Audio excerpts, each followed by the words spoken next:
Diploma admission 2026 first year. CAP round 3चा option form केव्हा भरायचा आहे तुम्हाला? तर तो भरायचा है 27 जुलाई ते 28 जुलाई 2 दिवस. कैप राउंड 3 के लिए ऑप्शन फॉर्म भरने की तारीख है 27 जुलाई से लेके 28 जुलाई तक 2 दिन. उसके बाद इसका जो रिझल्ट आएगा तुम्हाला याची अलॉटमेंट केव्हा होणार आहे? तर ती अलॉटमेंट होणार आहे 30 तारखेला. 30 जुलैला तुम्हाला समजेल की तुम्हाला कॅप राउंड 3 मध्ये कोणतं कॉलेज मिळालेलं आहे. मग ती किती वाजेपर्यंत अलॉटमेंट होईल? ती संध्याकाळी 5 पर्यंतही होऊ शकते किंवा रात्री 12 पर्यंतही होऊ शकते. टेंशन घ्यायचं नाही. कैप राउंड 3 का जो अलॉटमेंट होगा आपको कैसे पता चलेगा और कब पता चलेगा कि आपको कौन सा कॉलेज मिला है? तो 30 तारीख को 30 जुलाई को आपको पता चलेगा शाम के 5 बजे तक या रात के 12 बजे तक. उसका कोई टेंशन नहीं है. आणि मग ते कसं समजायचं आपल्याला? सेम Poly26च्या वेबसाईटला जायचं, तिथे अलॉटमेंट प्रोविजनल अलॉटमेंटमध्ये जायचं, कॅप 3मध्ये जायचं आणि तिथे तुमचा DN नंबर टाकायचा आणि डेट ऑफ बर्थ टाकायची. तुम्हाला लगेच समजेल की तुम्हाला कोणतं कॉलेज मिळालेलं आहे. समजा ह्याच्याने तुम्हाला नाही समजलं तर लॉग इन करायचं तुमच्या फॉर्ममध्ये आणि चेक करायचं की कॅप 3ला तुम्हाला काय अलॉटमेंट झालेली आहे. अलॉटमेंट झालेलं असेल तर तुम्हाला लगेच दिसेल की काय मिळालेलं आहे. नहीं अलॉटमेंट झालेली असेल तर मेसेज येईल की you have not been allotted any seat. CAP round 3 में अगर आपको कुछ मिला है तो वो कैसे पहचानेंगे, कैसे जानेंगे, आपको कहाँ पता चलेगा? Poly26 की वेबसाइट पे जाना है और वहाँ पे प्रोविजनल अलॉटमेंट में जाके कैप 3 की मेनू में जाके वहाँ पे आपका DN नंबर और आपका डेट ऑफ बर्थ डाल के आपको पता चल सकता है. समझो इससे आपको नहीं समझा तो आप अपने फॉर्म में लॉगिन करो, कैंडिडेट लॉगिन करके DN नंबर और पासवर्ड डाल के और आप चेक कर सकते हो कि आपको क्या मिला. अगर आपको कुछ मिला है तो वहाँ पे सीधे डिस्प्ले हो जाएगा कि कैप 3 में आपको क्या मिला है. या आपको नहीं मिला है तो मैसेज आ जाएगा कि you have not been allotted any seat. मग आता ह्याची ॲडमिशन केव्हा होणार? तर ॲडमिशन होणार आहे 31 जुलै ते 1 ऑगस्ट. दोनच दिवस आहे तुम्हाला ॲडमिशन घेण्यासाठी. ॲडमिशन घेण्यासाठी कोणाला जावं लागेल? ज्या विद्यार्थ्यांचं ऑटो फ्रीज झालेलं असेल किंवा ज्यांना फ्रीज करून ॲडमिशन घ्यायचं आहे त्यांनीच ॲडमिशन घ्यायला जायचं आहे. सो आपल्याला लक्षात ठेवायचं आहे की आपल्याला आता हा फॉर्म कसा भरायचा आहे. 31 जुलाई और 1 अगस्त को आपको एडमिशन लेने के लिए जाना है कैप 3 में अगर आपको कुछ मिला है तो. और किन लोगों को जाना पड़ेगा एडमिशन लेने के लिए? जिनका ऑटो फ्रीज हुआ है ऑप्शन या जिनको फ्रीज करके एडमिशन लेना है. ज्या विद्यार्थ्यांना बेटरमेंट करायचं आहे म्हणजे चौथ्या राऊंडमध्ये जायचं आहे ते पण 30 जुलैला लागल्यानंतर 31 जुलै आणि 1 ऑगस्टला बेटरमेंट करू शकता चौथ्या राऊंडसाठी.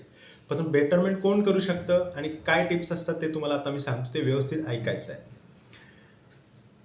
31 जुलाई को और 1 अगस्त को ऑटो फ्रीज हुए बच्चे एडमिशन के लिए जाएंगे या जिनको फ्रीज करके एडमिशन लेना है वो एडमिशन के लिए जाएंगे. और जिनको बेटरमेंट करना है कैप राउंड 4 में जाना है वो भी 31 जुलाई और 1 अगस्त को बेटरमेंट कर सकते हैं. लेकिन बेटरमेंट कौन कर सकता है, कैसे ऑप्शन फॉर्म भरना है कैप 3 को, ये आप अच्छे से समझ लो. लक्षात ठेवा कॅप राउंड 3 मध्ये 1 ते 6 पैकी जर तुम्हाला काही मिळालं तर ते ऑटो फ्रीज होणार आहे, म्हणजे तुम्हाला ॲडमिशन घ्यावंच लागणार आहे. सो ज्या विद्यार्थ्यांना आता काहीतरी मिळालेलं आहे, ज्यांनी बेटरमेंट करून ठेवलेलं आहे, त्यांनी एक लक्षात ठेवायचं की 1 ते 6 असे कॉलेजेस टाकायचे आणि असे कोर्सेस टाकायचे की तुम्हाला आता हाती जे आहे ना त्याच्यापेक्षा ते चांगलेच असतील.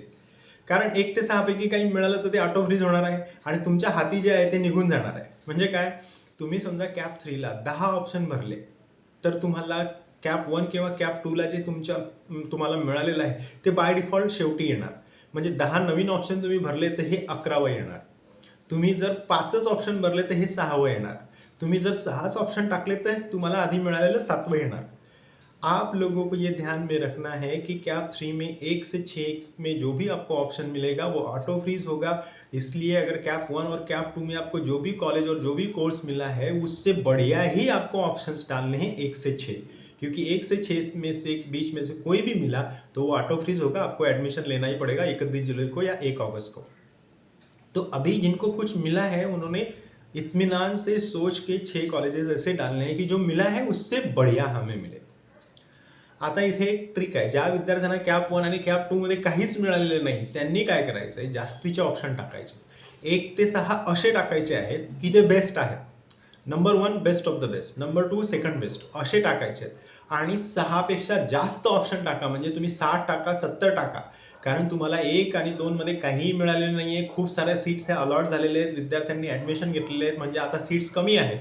म्हणून ज्या विद्यार्थ्यांना कमी मार्क्स आहेत आणि आतापर्यंत काहीच मिळालेलं नाही, त्यांनी जास्तीत जास्त ऑप्शन्स टाकण्याचा प्रयत्न करा, जेणेकरून सरकारी नाही कॉलेज मिळालं तर तुम्हाला एडेड कॉलेज मिळालं पाहिजे, एडेड नाही मिळालं तर तुम्हाला कमीत कमी प्रायव्हेट कॉलेज मिळालं पाहिजे. तुमच्या घराच्या जवळचे प्रायव्हेट कॉलेजेस टाका किंवा थोडेसे लांबचे टाका, परंतु तुम्हाला काहीतरी मिळालं पाहिजे कॅप 3मध्ये. अशा प्रयत्नांनी तुम्ही काही ना काही व्यवस्थित टाका. तुम्हाला समजत नसेल तर कुठल्याही FC सेंटरला जा, गव्हर्नमेंट पॉलिटेक्निक ठाण्याला या, आम्ही तुमची नक्कीच मदत करू. जिन लोगों को अब तक कुछ भी नहीं मिला है, उन्होंने बहुत सोच समझ के मैक्सिमम जो है ऑप्शंस डालने हैं. उसका क्रम मैं बोल देता हूँ, 1 से 6 के बीच में तो आपको बेस्ट कॉलेजेस चाहिए, क्योंकि अगर वो मिला तो आपको पछतावा नहीं होना चाहिए, उसमें आप एडमिशन लेना ही है क्योंकि वो ऑटो फ्रीज होगा. लेकिन 6 से भी ज़्यादा तुम लोग 60, 70, 80 कितने भी डाल सकते हो, क्योंकि अब तक कुछ भी नहीं मिला है. तो आप अपनी जो लिस्ट है वो बढ़ाओ. पहले सरकारी कॉलेजेस, फिर एडेड कॉलेजेस, फिर प्राइवेट कॉलेजेस. प्राइवेट कॉलेजेस में भी जिसकी फ़ीस आप अफोर्ड कर सकते हो वो पहले डालो, फिर जिसकी फ़ीस ज़्यादा है और जो आपके घर से दूर है वो बाद में डालो. ये आपकी चॉइस है कि आप कैसा प्रेफरेंस डालते हो. अगर आपको कुछ समझ में नहीं आ रहा है तो सीधे सीधे FC सेंटर चले जाओ और उनको बताओ कि आपको क्या चाहिए और कैसे चाहिए. वहाँ के लोग आपको पक्का मदद करेंगे. या फिर गवर्नमेंट पॉलिटेक्निक ठाणे में आ जाओ, हम लोग आपकी मदद करेंगे. और अगर आपको कुछ भी डाउट है तो इस वीडियो के नीचे तुम लोग कमेंट कर सकते हो, मैं पूरे कमेंट्स को पक्का जवाब देता हूँ. आता काय करायचंय, ज्या विद्यार्थ्यांना काहीतरी मिळालेलं आहे त्यांनी खूप लक्षपूर्वक भरायचंय की 1 ते 6 असे कॉलेजेस टाकायचे की आपल्या हाती असलेलं निघून जाणार आहेत. जर नवीन मिळालं तर मग आपल्याला पश्चाताप येणार नाही, असेच कॉलेजेस टाकायचे. दुसरी गोष्ट, ज्या विद्यार्थ्यांना 80 किंवा 85 प्लस किंवा 90 असे मार्क्स आहेत, अशा विद्यार्थ्यांनी खूप काळजीने भरणं गरजेचं आहे. कारण कॅप 3मध्ये त्यांना काही ना काही मिळण्याचे चान्सेस जास्त आहेत. मग 1 ते 6 पैकी जर तुम्ही असेच कसेही रँडम कॉलेजेस टाकून दिले आणि तुम्हाला मिळालं कारण तुमचे मार्क्स जास्त आहेत, तर तुम्हाला पश्चाताप करावा लागेल की यार हे मी काय केलं. कारण ट्रिक काय आहे शासनाने केलेली, 1 ते 6 पैकी जे पण मिळेल ते ऑटो फ्रीज होणार आहे. सो तुम्ही इथे थोडासा विचार करूनच भरायचं. ज्यांचे मार्क्स जास्त आहेत त्यांना भेटण्याचे चान्सेस जास्त आहेत. आणि 1 ते 6 पैकी मिळालं की त्याला काहीही करता येत नाही. नंतर मग पश्चातापाची वेळ येते. विद्यार्थी माझ्याकडे रडत रडत येतात, सर आता काय करू. मग तुमच्यासाठी फक्त एकच नॉन कॅपचा राऊंड असतो की ज्याच्यामध्ये चान्सेस कमी असतात. सो आता तुम्ही काय करायचं आहे, 1 ते 6 भरताना मी थोड्याशा ट्रिक्स तुम्हाला सांगणार आहे. या ट्रिक्स तुम्ही वापरायच्या आहे, पण तुमची रिस्क स्वतःची आहे. जिन स्टूडेंट्स को 80, 85 या 90 के करीब मार्क्स है, उन लोगों ने काफ़ी केयरफुली 1 से 6 ऑप्शंस भरने हैं, क्योंकि आपको कोई भी कॉलेज मिलने के चांसेस ज़्यादा है. 1 से 6 के बीच में मिला तो वो ऑटो फ्रीज होगा, आपको एडमिशन लेना पड़ेगा. इसलिए इत्मीनान से भरो क्योंकि आपके मार्क्स ज़्यादा है और एक बार ऑटो फ्रीज हो गया उसमें चेंजेस नहीं कर सकते. आता 1 ते 6 मग कसे भरायचे, बेस्ट ऑफ द बेस्ट. भेटलं ऑटो फ्रीज झालं, काही हरकत नाही, प्रॉब्लेम नाही. परंतु ज्या विद्यार्थ्यांना चौथ्या राऊंडला पण जायचं आहे आणि ज्यांना 1 नंबरचं कॉलेजच त्यांना बेस्ट आहे, म्हणजे मला VJTI तर VJTIच पाहिजे, VJTIचं मला सिव्हिल तर सिव्हिलच पाहिजे, माझं ॲडॅमंटली टेस्ट ठरलंय, मग अशा विद्यार्थ्यांनी 1 नंबर VJTIलाच ठेवायचं, त्याच्यावर कॉम्प्रोमाइज करायचा नाही. 2 नंबर VJTIचं दुसरं आणखी इलेक्ट्रिकल टाकायचं किंवा 3 नंबर आणखी VJTIचं टाकायचं. कारण पहिले 6 ऑटो फ्रीज होणार आहे. म्हणजे तुम्हाला असं क्रम लावावा लागेल आता की मला जर का चौथ्या राऊंडला जायचं असेल तर मला पहिले 2 किंवा 1 माझा बेस्ट असणार आहे आणि मध्ये जे मी 4 किंवा 5 टाकणार आहे ते असे टाकेल की ते मला लागणार नाही. आणि 7 किंवा 7 पेक्षा जास्त मिळालं तरच मला चौथ्या राऊंडला जाता येणार आहे बेटरमेंट करून. हा विचार पण तुम्ही करायचा आहे. सो 1 ते 6 अशा प्रकारे टाकायचे. बेस्ट कॉलेज त्याच्यावर कॉम्प्रोमाइजच करायचं नाही. ते कितीला मेरिट क्लोज होऊन दे, सीट मॅट्रिक्समध्ये जागा असो किंवा नसो, त्याच्याकडे लक्ष नाही द्यायचंय. आपल्याला जे पाहिजे ते आपण टाकायचंच. आणि चौथ्या राऊंडची एक खासियत मी तुम्हाला सांगणार आहे की चौथ्या राऊंडला सर्व जागा या ओपन असतात, ओपन टू ऑल असतात. समजा एखाद्या कॅटेगरीचा विद्यार्थी भेटतच नाही आहे, एखादी ऑर्फनची जागा आहे तो भेटतच नाही आहे, मग अशा जागा प्रत्येकाला ओपन होत असतात आणि ज्याचं मेरिट जास्त असतं त्याला ते मिळतं. म्हणून आपण चौथ्या राऊंडला पण होप्स जास्त असतात मिळण्याच्या. परंतु चौथ्या राऊंडची ट्रिक आणखी एक आहे की जे असेल ते असेल, त्यातच तुम्हाला ॲडमिशन घ्यावं लागणार आहे. म्हणून त्याच्या वेगळ्या ट्रिक्स आहेत त्या मी नंतर सांगेल कॅप 3 झाल्यानंतर. आता तुर्तास कॅप 3मध्ये 1 ते 6 तुम्ही असे टाकायचे आहेत की तुम्हाला त्यातलं भेटलं तर पश्चाताप येणार नाही, किंवा आपल्याकडे 6 कॉलेजेस असे नाही आहेत की यार मला पश्चाताप होईल, माझं तर 1 नंबरचंच आहे. मग 1 नंबरचं तुमचं बेस्ट ऑफ द बेस्ट ठेवलं तुम्ही आणि 5 मध्ये असे टाकायचे की ते तुम्हाला लागणार नाहीत. सो 5 जर का तुम्ही असे टाकले की जे लागणार नाहीत आणि मग 7 आणि 7 ऑनवर्ड्स तुमचे जाणार पुढे, मग 7 ते 7च्या पुढे जर भेटलं तर तुम्ही बेटरमेंट करून पुन्हा आणखी चौथ्या राऊंडला जाऊ शकतात. पण आपला अभ्यास असेल तरच हा ट्रिक वापरायचे आहेत, नाही तर सरळ FC सेंटरला यायचं आहे. आम्ही तुम्हाला नक्कीच मार्गदर्शन करू.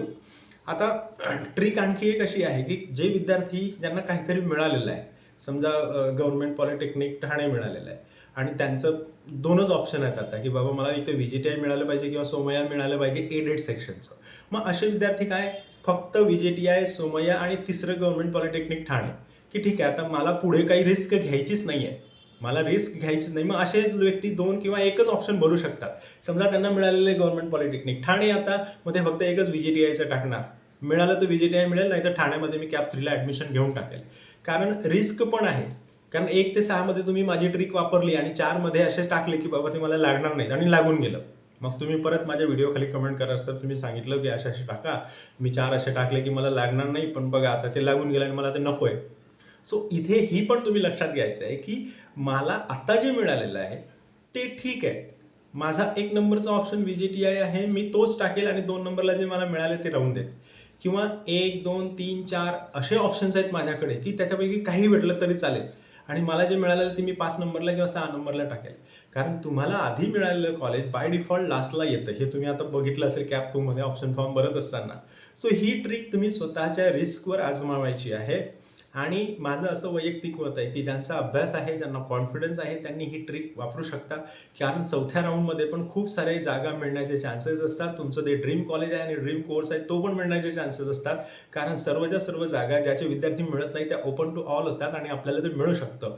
प्लस जे विद्यार्थी आउट ऑफ होम डिस्ट्रिक्ट असतात त्यांना जर का त्यांच्या होम डिस्ट्रिक्टमध्ये कॅप 3ला काहीतरी मिळालं तर ऑब्व्हियसली त्यांनी आधी जी जागा बेटरमेंट करून अडकवून ठेवलेली असते ती पण रिलीज होते आणि ती होम डिस्ट्रिक्टच्या विद्यार्थ्यांना मिळू शकते. सो आपण चान्स घेऊ शकता, परंतु रिस्क तुमची आहे. 1 से 6 का कॉलेज में आप बढ़िया से कॉलेजेस डालो. आपको अगर कुछ कॉलेज मिला है जैसे कि गवर्नमेंट पॉलिटेक्निक ठाणे और आपको लगता है कि कैप 3 में अगर गवर्नमेंट पॉलिटेक्निक ठाणे में भी मेरा एडमिशन हो गया किसी कोर्स में तो मुझे चलेगा, इसलिए ज़्यादा रिस्क मत लो. 1 नंबर आपका जो बेस्ट कॉलेज है जैसे VJTI हो या सोमय्या वो आप डालो और लास्ट में तीसरा हमारा कॉलेज गवर्नमेंट पॉलिटेक्निक ठाणे या जो भी आपका है वो रहने दो जो आपके पास है. तीनों में से कुछ ना कुछ तो मिलेगा जो ऑटो फ्रीज हो जाएगा आपका. तो आप ये रिस्क अपने खुद की रिस्क है. मैंने आपको सिर्फ एक ट्रिक बताई है कि आप कैसे कर सकते हो. या तो आप best of the best college 1 number रखो, बीच में 5 ऐसे रखो कि वो जो आपको लगेंगे नहीं. फिर अगर आपको 7 या 7 से ऊपर का अगर कोर्स लगा, कॉलेज लगा, तो आप फिर से बेटरमेंट करके 4th राउंड में जा सकते हो. लेकिन रिस्क भी है और रिस्क है तो ज़्यादा अर्निंग भी हो सकता है. जितनी ज़्यादा रिस्क उतना अर्निंग का रिस्क भी होता है. तो आप अपने डिसाइड करो कि क्या करना है. अगर नहीं समझ में आता है सीधे FC सेंटर चले जाओ, हम आपकी मदत करेंगे. याच्या व्यतिरिक्त जर का तुम्हाला काही विचारायचं असेल किंवा काही टिप्स असतील किंवा ट्रिक्स असतील तुमच्याकडे, काही डाऊट्स असतील की क्रम कसा लावू, तर तुम्ही कमेंट करा. मी तुमच्या प्रत्येक कमेंटला उत्तर देणार. Wish you all the very best. लक्षात ठेवा 27 आणि 28ला आपल्याला ऑप्शन्स भरायचे आहेत कॅप राऊंड 3चे आणि त्याची अलॉटमेंट होणार आहे 30 जुलैला आणि त्याचे ॲडमिशन्स आहेत 31 जुलै ते 1 ऑगस्ट. गुड लक.